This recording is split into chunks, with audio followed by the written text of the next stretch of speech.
And our special guest right now is Matthew Goldfarb, the Chief Renegade Officer of Corporate Renegade. After a decade of creating national clients and campaigns for clients such as 1-800-COLLECT, the ones where Mr. T pities the fool apparently, Volvo, Subaru, Dove, Campbell's, Viagra, and more, he started Corporate Renegade in 2010 to help clients use verbal branding, the messaging and copy of your business to speak less, say more, and stand out. Matthew has worked with a host of entrepreneurs, including Inc. 500 winners Suzanne Evans Coaching and Ruby Makeup Academy, Life on Fire, plus Powered by Sage Branding for the People, Hardcore Business, and Mara Glazer. He is the author of 3 books, including his latest, From Boring to Bold, How to Get Brave, Get Attention, and Make Money. And Matthew, I just wanted to welcome you to the series and thank you so much for participating. Oh, it's my pleasure. Thanks for having me. I'm excited to chat. Good. Well, I'm going to dive right in. I just have a couple of questions. I know that this is basically a whole series on starting up and getting companies in line with people's dreams, their desires, and doing it the right way so they don't burn out. So I'm going to be asking you some questions which hopefully you have some insight where people may not make the same mistakes you have, or maybe you just made absolutely no mistakes in your life.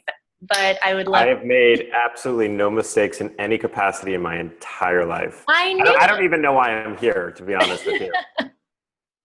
Well, first question, how did you know you were destined to be an entrepreneur? Well, it's funny. I actually didn't think. I didn't really know I was destined to be an entrepreneur. I kind of fell into it by default. After college, I took a job. I worked in corporate America. I was, as you were reading, I worked in advertising. And really, that's the career I thought I would have. I thought I would just be doing commercials and working in that environment. And it wasn't until I started to just not like the grind and the politics and really not being sure what else was out there that entrepreneurialism just kind of happened. I kind of realized that I had developed all these skills over the years and that I could do something with it. So I'm definitely not that person who at 10 years old said, I'm going to run my own business. I'm going to build my own company. It kind of became this thing of, well, what else am I going to do with what I've already done? And it just seemed like the best way to take everything I'd done and be able to use it in another way. That's awesome. So that actually leads me right into my next question, which is how did it start and how did you become a business owner? Really, one of the first things I did was, I guess it just kind of started where I had met a business coach, and she had kind of told me that I could take basically everything I'd learned and all this experience and could turn it into, a successful multiple 6-figure business. And I actually thought she was kind of full of it at the beginning because I'd never known about any type of copywriting outside of the world that I did. And so she really just invited me to do research on companies and writers who had been successful. And then once I kind of figured that out, I just started to market myself. I started to attend events. I started to put myself out there. And once I kind of got that first client, then I was really in business. So it just kind of, getting a little bit of guidance on what was possible. And then I just decided and I ran with it from there. Very cool. So how long did it take you to hit that 6-figure mark? It took probably a little over a year, I would think. And I think a lot of it would have happened faster, but I think in that first year, you're figuring so much stuff out. A lot of it is who you are and who you want to be, and you kind of get in your own way. And more than anything else, that was the biggest obstacle. But yeah, I would probably say it was like within 12 to 15 months that I was able to cross 6 figures. That's amazing. That's a really good time frame. And figuring out what you want to be when you grow up while you're doing it. I remember that. So still doing it. Yeah, me too. So what do you feel is the best action step that our viewers who are thinking about either starting a business or growing their businesses should implement right now? Well, I think the first thing to do is to really try to get a clear picture on what it is that you're trying to create. I meet so many people who they'll come up to me, they say, oh, I want to start a business, but they don't have a plan. Not even like that you have to have it all figured out, but they don't have an action plan for actually making any money. They just say, oh, I want to do something. I want to, help these people. And then I really try to explain to them, okay, well, let's figure out what the model is. Let's figure out, okay, what are you going to offer? Do people actually want it? What are you going to charge? And how are you actually going to, get them from that place of being interested to working with you. And I just meet so many entrepreneurs who spin their wheels because they spend so much time on things that don't necessarily produce revenue. And so it's first getting really clear on that and really being like, what is the goal? What does I want to accomplish? And it's really the same thing with scaling, because what happens if, so for me, my initial goal was, I wanted to hit 6 figures. Once I did that, then it's like, well, where do we go from here? And so you have to constantly be kind of setting goals and figuring out where you want to go next so that you can actually have a plan. But it's when people are just hazy and they don't really think about it, that's where I think people get stalled. Got it. That's pretty good advice on that one. Monetizing a business it'd be good. I mean, look, if you want to eat and, have access to the internet and, it's the little things. Grocery shopping's good. That's grocery shopping. Right. Exactly. So most successful people that I've been speaking with and that I do speak with on a regular basis have some sort of a daily routine or ritual. Do you have, I know this is putting you on the spot, but do you have one and can you share it?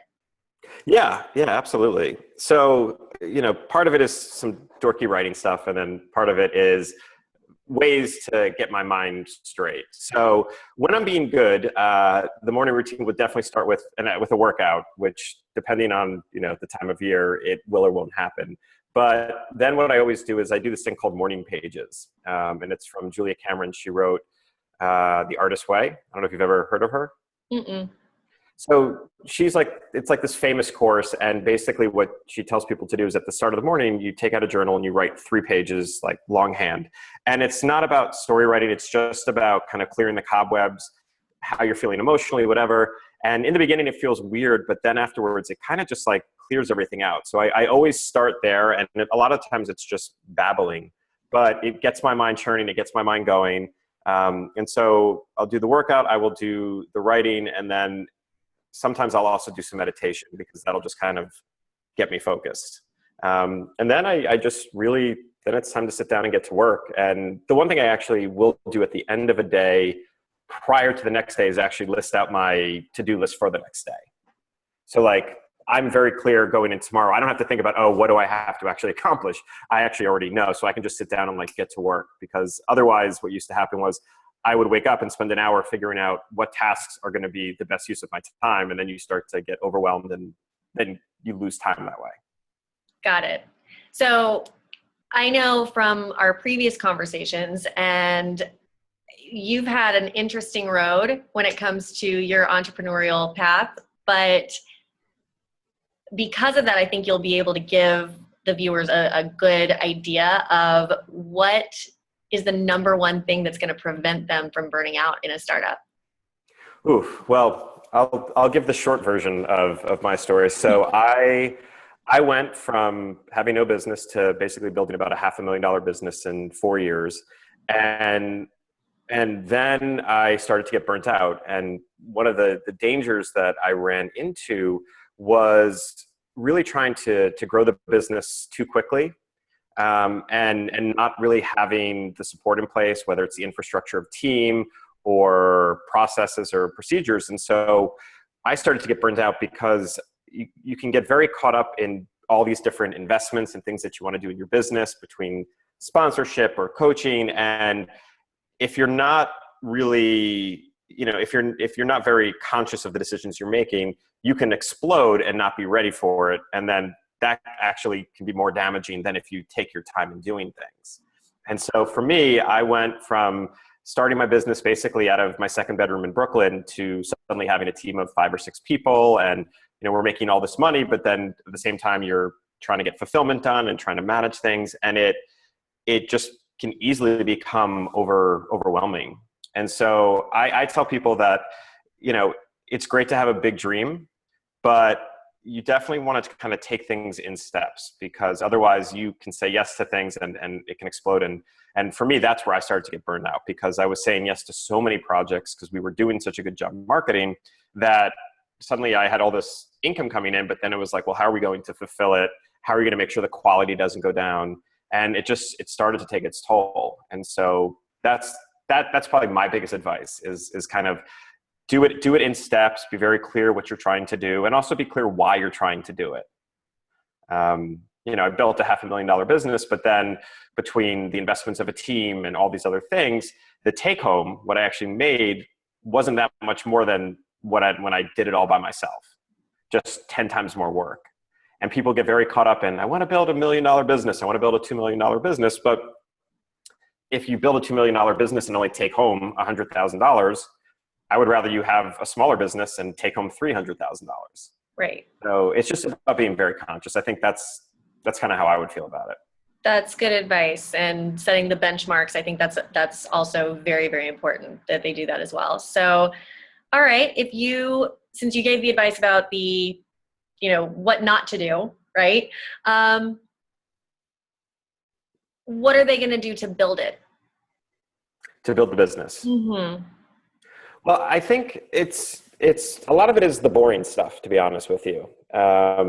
It's about doing, I think if you're really going to build a business, you have to really just get a lot of basics in place. I think you need to have a very clear marketing plan. I think you need to have a very clear how you're going to do sales. You have to be very disciplined about it.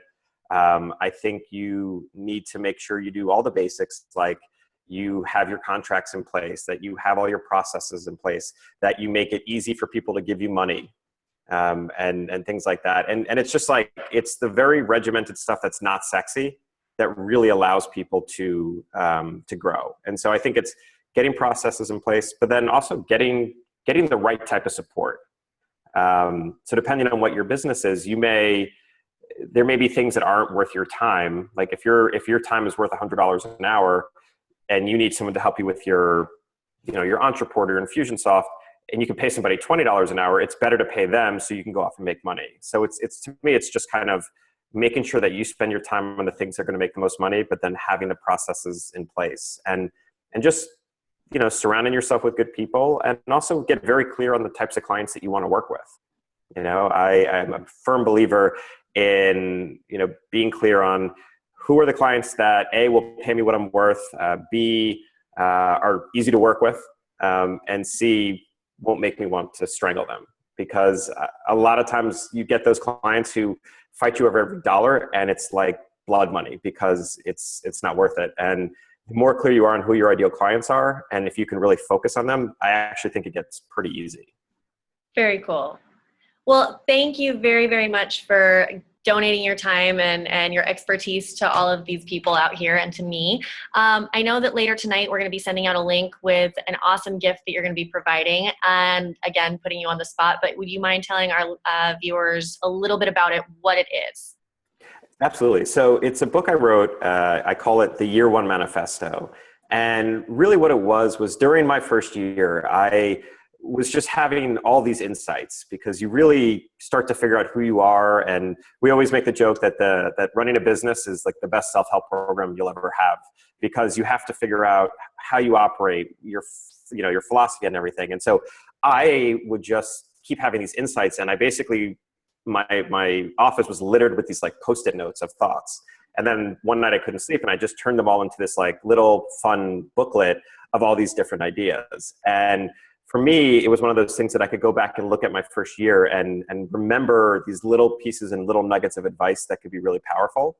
And so if there are people, whether they're in their first, second, or third year, it's a great little reminder of how do you get back to basics? How do you kind of stay focused in the process? And, I won't lie, the design is not my favorite. But it's a great little book. And so I know we're going to make sure you have a copy so we can send it out to everybody. And I invite everyone to read it. It's a 5-minute read, and I think they'll really enjoy it.